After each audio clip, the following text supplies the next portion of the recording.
Innal hamdalillah nahmaduhu wa nasta'inuhu wa nastaghfiruh wa na'udzu billahi min syururi anfusina wa min sayyiati a'malina may yahdihillahu fala mudhillalah wa may yudlilhu fala hadiyalah. Asyhadu an la ilaha illallah wa asyhadu anna Muhammadan abduhu wa rasuluhu alladzi la nabiyya ba'dah wa la rasula ba'dah. Amma ba'du. Pemirsa yang dirahmati Allah Subhanahu wa taala, pada kesempatan hari ini dengan qudrah, iradah dan inayah dari Allah Subhanahu wa taala kita bisa bertatap muka di udara di media sosial dalam rangka membuka atau membedah ya karya-karya ulama-ulama kita, yang mana pada hari ini kita masih di sebuah karya ya dari Kiai Haji Al-Ustadz Aceng Zakaria rahimahullahu taala, yang beliau beri judul Zadul Muta'alim, bekal untuk para santri dan pelajar. Dan pada hari ini insya Allah kita akan masuk kepada bab ketiga, yang mempunyai bukunya itu ada di halaman nomor 5.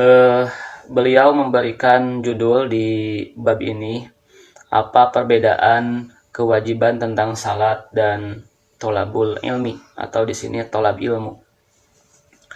Tentunya sebagaimana yang sudah kita ketahui bahwa salat dan tolabul ilmi itu mempunyai hukum yang sama, yaitu sama-sama wajib. Namun apa perbedaan di antara mereka, perbedaan antara kewajiban salat dengan tolabul ilmi? Maka beliau menjelaskan dua-duanya sama wajib ya. Hanya kalau kewajiban salat sifatnya muakkad ya. Sifatnya muakkad. Artinya apa? Artinya bahwa salat ini sudah ditentukan waktunya. Jadi tentukan waktunya. Sebagaimana firman Allah Subhanahu wa taala, a'udzubillahi minasyaitonirrajim, inna sholata kanat 'alal mu'minina kitaban mauqutan. Inna sholata, sungguhnya salat itu ya, kanat 'alal mu'minina, untuk para mukminin ya, semua orang-orang yang beriman, kitaban mauqutan, sudah ditentukan waktunya. Zuhur sudah ditentukan waktunya, asar, maghrib, isya, begitu juga subuh sudah ditentukan waktunya, sebagaimana yang dijelaskan di dalam hadis-hadis Rasulullah SAW berkaitan dengan mawaqitus shalah, waktu-waktu sholat. Seperti zuhur misalnya dari mulai tergelincir matahari sampai bayang-bayang itu sama dengan bendanya. Kemudian asar misalnya selama matahari belum menguning misalnya. Kemudian maghrib dari mulai terbenamnya matahari sampai waktu isya, dan waktu isya sampai tengah malam. Kemudian begitu juga waktu subuh misalnya dari mulai terbitnya fajar sampai terbitnya matahari. Itu adalah waktu-waktu sholat, yang mana ketika misalnya si mukmin atau seorang muslim dia itu melaksanakan sholat masih pada waktunya. Jadi kan waktu sholat itu ada di awal, tengah, akhir. Tentunya selama masih di waktunya maka sholatnya itu sah ya. Adapun urusan afdoliyah itu beda lagi, lain cerita. Yang mana semakin awal itu berarti semakin baik dia melaksanakan sholat. Sebagaimana sabda Nabi, jawaban Nabi ketika ditanya oleh salah seorang sahabat, amalan apa yang paling utama, maka jawaban beliau adalah as-sholatu fi awwali waktiha ya. Sholat di awal waktu.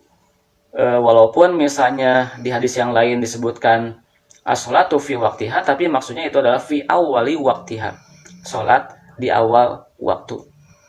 Tapi ketika misalnya seorang melaksanakan di akhir waktu ya, dia mendapatkan satu rakaat di waktu tersebut ya, masih di waktu, misalnya kalau sholat duhur di waktu duhur, sedangkan yang tiganya misalnya kalau sholat asar ya, kalau sholat asar misalnya yang satunya itu masih di waktu asar, tapi yang tiganya itu di waktu maghrib, maka tetap sholat itu sah.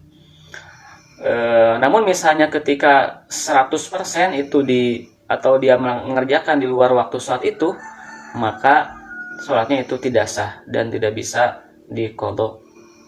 Begitu sholat subuh juga sama seperti itu. Nah, hadirin ikhwatu iman rahimakumullah, pemirsa yang dirahmati oleh Allah Subhanahu wa taala. Jadi yang namanya sholat itu ditentukan waktunya fardu, namun muakkad, dalam artian ditentukan waktunya. Kemudian selanjutnya adapun thalabul ilmi, ya, sifatnya itu mu'abbad. Apa itu mu'abbad? Mu'abbad itu bebas dan tidak ditentukan waktunya, tetapi wajib selama ia hidup. Jadi yang namanya thalabul ilmi itu hukumnya wajib, tapi sifatnya mu'abbad. Ya.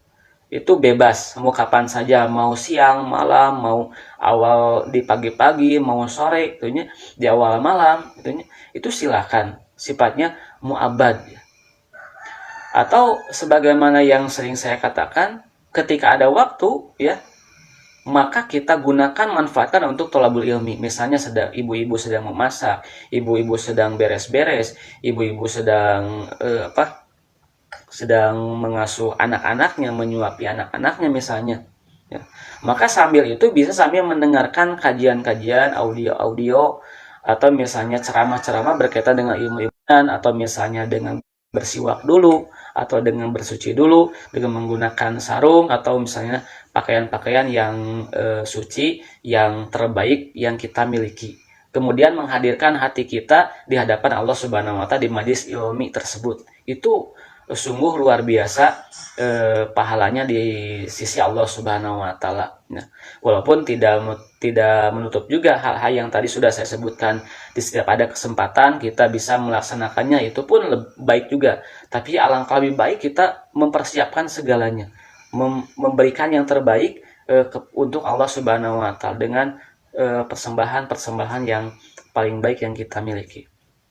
Jadi selama kita hidup, kita diberi tuntutan oleh Allah Subhanahu wa taala. Jangan sampai hidup kita itu digunakan dengan hal-hal yang justru tidak memberi manfaat kepada kita. Yang jadi pokok yaitu diantaranya adalah thalabul ilmi, ya. Itu kita tinggalkan, sedangkan yang lain yang tidak ada hubungannya dengan akhirat misalnya, maka kita tinggalkan. Padahal Allah Subhanahu wa taala sudah memberikan waktu yang cukup untuk kita, ya. Memberikan waktu yang cukup untuk kita, modal yang cukup juga untuk kita bisa melaksanakan perintah-perintah Allah Subhanahu wa taala. Dalam artian kita sudah memang kita fitrahnya, kehidupan kita untuk thalabul ilmi, untuk sholat, untuk saum, untuk haji, ya, untuk sedekah, untuk amal-amal saleh yang lain, tidak untuk meninggalkan thalabul ilmi, tidak untuk menggunjing, tidak untuk menghina orang lain, tidak untuk meninggalkan sholat dan seterusnya. Itu sesuatu yang memang harus kita tinggalkan dan harus kita lakukan. Di sisi lain harus ada yang ditinggalkan, di sisi lain harus ada yang kita lakukan. Itulah yang disebut dengan ibadah. Sebagaimana yang dikatakan para ulama bahwa yang disebut dengan ibadah itu adalah ismun jami'un ma yuhibbuhullahu wa yardoh. Isim jami yang mencakup apa-apa yang Allah cintai dan Allah ridhoi. Ketika Allah ridho untuk dilaksanakan, maka laksanakan. Ketika Allah ridho untuk ditinggalkan, maka tinggalkan.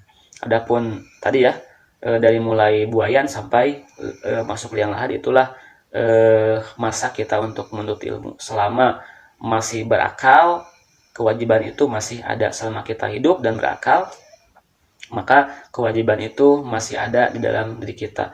Mau melihat, tidak melihat kita sibuk, tidak melihat kita mempunyai waktu luang, tidak melihat laki-laki, tidak melihat perempuan, ya. Tidak melihat anak kecil. Adapun anak kecil, ini tentu kewajibannya itu dibebankan kepada orang tua. Dalam artian, orang tua harus menyuruh anaknya untuk thalabul ilmi. Dia harus membimbing anaknya untuk thalabul ilmi, yang mana pahalanya untuk dia. Sebagaimana sabda Nabi SAW, "Man dalla ala khairin falahu ajru mithli fa'ilihi." Barang siapa yang menunjukkan kepada kebaikan, maka baginya pahala seperti yang melakukannya. Hadirin ikhwatu iman rahimakumullah, pemirsa yang diridhoi oleh Allah Subhanahu wa taala. Kesimpulannya adalah bahwa sholat dan thalabul ilmi itu sama-sama wajib. Namun ada perbedaan di antara mereka, yaitu kalau sholat itu sifatnya muakkad, kalau thalabul ilmi sifatnya mu'abbad. Muakkad itu artinya terbatas dengan waktu, sudah tentukan waktunya. Sedangkan mu'abbad itu bebas, silahkan, tidak ditentukan secara khusus waktunya. Namun tentu saja para ulama pun ada yang membagi-bagi, dalam artian memberikan ini waktu yang terbaik untuk menghafal, ini untuk misalnya membaca dan lain sebagainya, itu di antara para ulama ada yang membagi-bagi seperti itu. Tapi secara global itu sifatnya bebas. Tapi walaupun bebas tadi harus terjadwal, dalam artian kita mempersembahkan terbaik, penampilan terbaik, kemudian baju pakaian terbaik, kalau sarung terbaik, tutup kepala terbaik, dan hati yang terbaik ketika kita menghadiri majelis ilmu. Di luar itu, maka sebagaimana yang sudah sebutkan, ada kesempatan silahkan dengarkan kajian-kajian di media-media yang sudah disediakan oleh manusia yang hakikatnya itu dari Allah Subhanahu wa taala. Itu mungkin yang dapat saya sampaikan. Mohon maaf yang sebesar-besarnya jika ada kekeliruan atau kekurangan dan kesalahan. Aqulu qauli hadza wa astaghfirullah li wa lakum. Wassalamualaikum warahmatullahi wabarakatuh.